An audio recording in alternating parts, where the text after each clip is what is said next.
Welcome to my YouTube channel Sahaj classes. तो आज इस वीडियो में हम 11th क्लास की जो यूनिट 4 है इसका क्वेश्चन 36 है वो देखेंगे। इसमें हमसे क्या पूछा गया है, compare the relative stability of following species and indicate their magnetic properties. तो इनमें से हमें क्या बताना है कि जो मॉलिक्यूल्स हमें दिए गए हैं, जो स्पीसीज हमें दी गई हैं, इनकी जो स्टेबिलिटी कैसे होगी और इनकी मैग्नेटिक प्रॉपर्टीज कैसे होगी। तो जो इसकी मैग्नेटिक प्रॉपर्टी होती है वो डिपेंड होती है नंबर ऑफ अनपेयर्ड इलेक्ट्रॉन।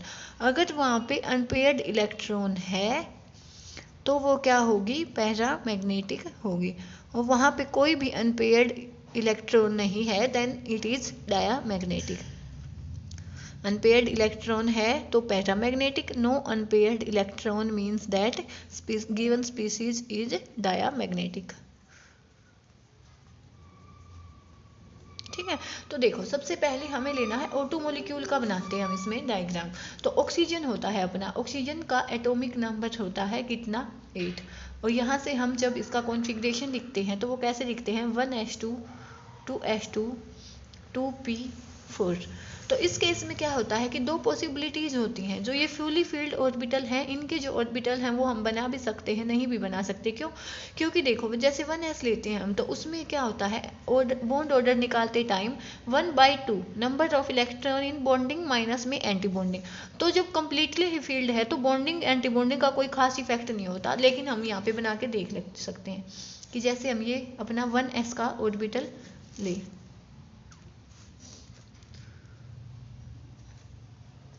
ठीक है, ऐसे ही हम अपना किसका 2s का लें, ऐसे ही हम अपना 2p का लेते हैं। तो देखो 2p के केस में दो पॉसिबिलिटीज होती हैं।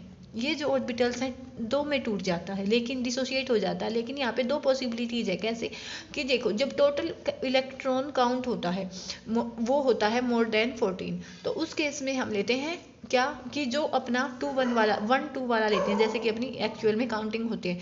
ये चाहे तो आप वहाँ पे वीडियो पे सॉल्यूशन में जाके देख सकते हैं, यूनिट प्लेलिस्ट बनी हुई है केमिकल बॉन्डिंग के नाम से। तो सिंपली यहाँ पे जब मोर देन 8 इलेक्ट्रॉन हो, मोर देन 14 इलेक्ट्रॉन होते हैं, तो हम ऐसे लेते हैं कि पहले 1 वाला आता है, उसके बाद 2 वाला और उसके बाद 2 और 1। लेकिन इसकी बजाय मान लिया कि ऑक्सीजन की पहले वाला है या नाइट्रोजन है जिसमें 14 इलेक्ट्रॉन होते हैं, तो उस टाइम पे हम क्या करते हैं कि ये डबल वाला तो नीचे लेते हैं और ये सिंगल वाला ऊपर लेते हैं। तो ठीक है, इनको हम क्या बोलते हैं, ये क्या है, एक ऑक्सीजन का है 2p ऑर्बिटल, ये है दूसरे वाली ऑक्सीजन का 2p। ऐसे ये है 2s, ये है 2s, ये है 1s, ये है 1s, ये है अपना सिग्मा 1s, ये है सिग्मा स्टार 1s, ये है सिग्मा 2s और ये है सिग्मा स्टार 2s। यहाँ से ये क्या है, सिग्मा 2px और ये है अपना पाई 2py एंड पाई 2pz। ऐसे ये एंटी बॉन्डिंग है, pi star 2py, pi star 2pz और ये अपना सिग्मा स्टार 2p। ठीक है, तो अब हमें करने हैं इनमें इलेक्ट्रॉन की फीलिंग। तो यहाँ से हम क्या लेके चलेंगे कि 1s में अपने कितने हैं, एक ऑक्सीजन के हैं 2 इलेक्ट्रॉन, तो सेकंड ऑक्सीजन के भी कितने हैं, 2 ही हैं। तो जब यहाँ से हम इसके फिलअप करते हैं तो ऐसे करेंगे। ठीक है, सेकंड में क्या है, 2s में भी 2 है, तो यहाँ पे भी हम यहाँ पे ऐसे 2s में 2 है तो ये लिखेंगे। ऐसे जब 2p का केस आता है तो उसमें कितने हैं, 4 हैं, 1 2 3 4। यहाँ पे भी 1 2 3 4, टोटल इलेक्ट्रॉन कितने हो गए, 4 + 4 8। तो यहाँ पे जब हम फिलअप करेंगे तो 1 2 3 4 5 6 7 8। ठीक है, जो ये फीलिंग होती है ये होती है ऑफ वो प्रिंसिपल और पॉली एक्सक्लूजन प्रिंसिपल के अकॉर्डिंग। ठीक है, तो पहले हमें 1 by 1 फिल करना होता है, उसके बाद हमें सेकंड वाला फिलअप करना होता है। ठीक है, तो यहाँ से हो गया अपना इतना। अब देखो कि जिन भी ऑर्बिटल्स की जो एनर्जी होती है वो अपने एटॉमिक ऑर्बिटल से लेस देन होती है, उनको तो हम बॉन्डिंग बोलते हैं। जो हायर एनर्जी के होते हैं उनको बोलते हैं एंटी बॉन्डिंग।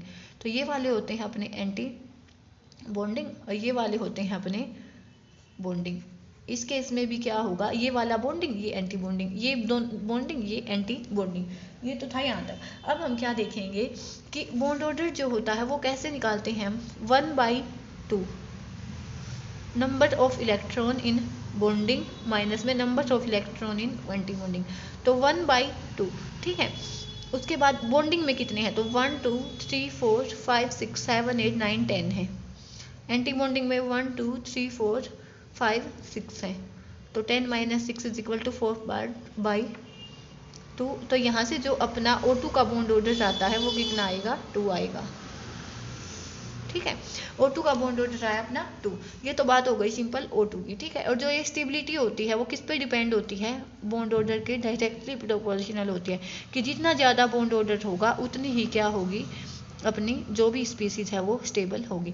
तो ये तो हमने किसकी बात की है, O2 की बात की है। तो देखो इसीलिए मैंने बोला था कि इनका कोई खास इफेक्ट नहीं होता, क्योंकि देखो बॉन्डिंग माइनस एंटी बॉन्डिंग करना है, तो बॉन्डिंग यहाँ पे 2 है, एंटी बॉन्डिंग भी 2 है, तो कैंसिल ही हो जाता है। यहाँ पे भी ऐसे ही बॉन्डिंग भी 2 है, एंटी बॉन्डिंग भी 2 है, ये कैंसिल हो जाता है। जब फुली फिल्ड ऑर्बिटल हो तो उस केस में बॉन्डिंग एंटी बॉन्डिंग का कोई खास इफेक्ट नहीं होता। ठीक है, अब बात किसकी आती है, O2 नेगेटिव, जिसको हम क्या बोलते हैं, सुपर ऑक्साइड आयन भी बोलते हैं।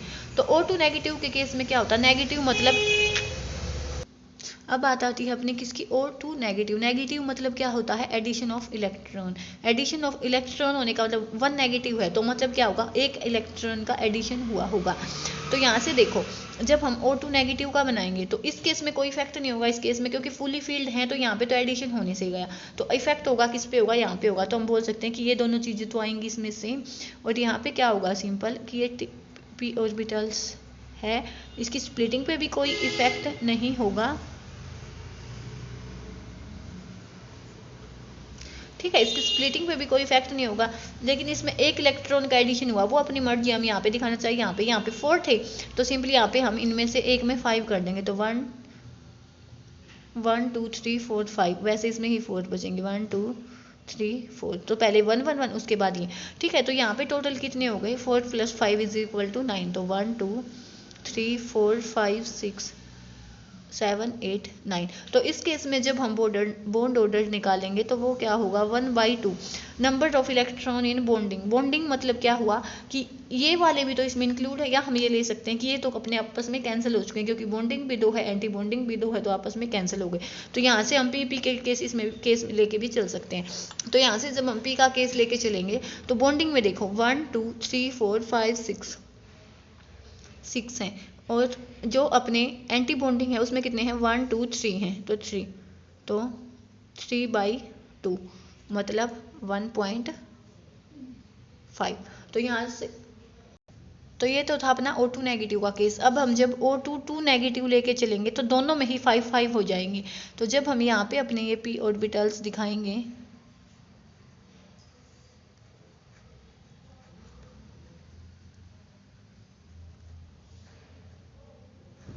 तो यहाँ से 5 इसमें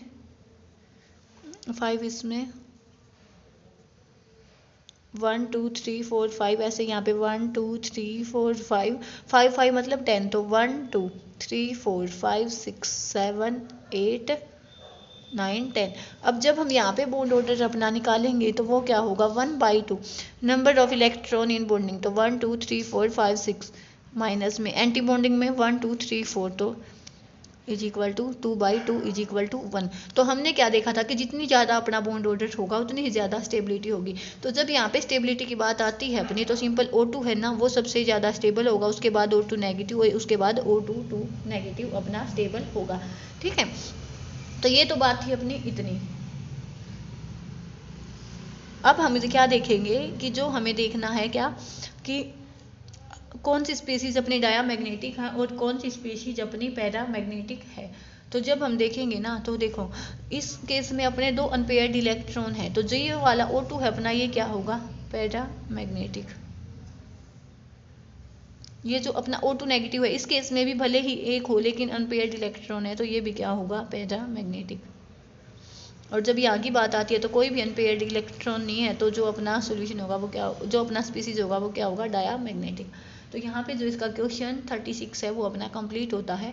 थैंक्स फॉर वॉचिंग।